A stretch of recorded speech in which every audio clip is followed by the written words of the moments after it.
নমস্কার দর্শকবৃন্দ, আমাদের নতুন ভিডিওতে আপনাদের স্বাগত জানাই। আপনারা দেখতে পাচ্ছেন অবশেষে বহরমপুর বাইপাসের দ্বিতীয় ব্রিজটিও চালু হয়ে গেল।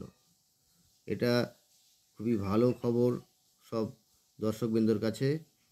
বহরমপুর বাইপাসের যে হুগলি নদীর উপর যে সেকেন্ড ব্রিজটি যেটি চালু ছিল না আগে, এখন আপনারা দেখতে পাচ্ছেন আমাদের ভিডিওতে দুটি ব্রিজই সম্পূর্ণরূপে চালু হয়ে গেল এবং সঙ্গে সঙ্গে সম্পূর্ণ যানজট মুক্ত NH 34 আপনারা দেখতে পাবেন। ভবিষ্যতে দুটি ব্রিজই সম্পূর্ণরূপে চালু হয়ে গেল। আগে শুধুমাত্র একটি ওয়ে চালু ছিল। এখানে আপনারা দেখতে পাচ্ছেন যেখানে পাশে মানুষ যাতায়াত করার জন্য, হেঁটে চলার জন্য যে লেন করা হয়েছে, একটা ছোট্ট লেন, এবং এই লেনটি একদিকে দেখুন গাড়ি চলছে একটি লেনে, আর একটি লেনেও, দুটি লেনেও কমপ্লিট এবং সম্পূর্ণভাবে গাড়ি চলাচল শুরু হয়ে গেছে।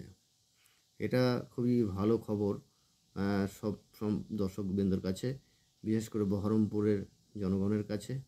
এখন সম্পূর্ণরূপে চালু হয়ে গেল আমাদের বহরমপুর বাইপাসের দ্বিতীয় ব্রিজটিও। যাই হোক, এটা খুবই ভালো খবর। এটা নদীর উপরে দেখা যায় কত সুন্দর ভিউ এখানে আপনারা দেখতে পাচ্ছেন। যাই হোক, এই ভালো খবরটি দেওয়ার জন্যই আমি ভিডিওটা আপলোড করলাম। আর বিশেষ কোনো কথা এখানে বাড়াবো না। এখন সম্পূর্ণরূপে দুটি লেনই চালু হয়ে গেল বহরমপুর বাইপাসের। দেখুন এই পাশটা এখনও সামান্য কিছু, যাই হোক কমপ্লিট হয়ে গেছে। এখন কমপ্লিট বহরমপুর বাইপাসের দুটি ব্রিজই। নমস্কার, ধন্যবাদ আপনাদের সম্পূর্ণ ভিডিওটা দেখার জন্য। ভিডিওটা এখানে সমাপ্ত করলাম। নমস্কার।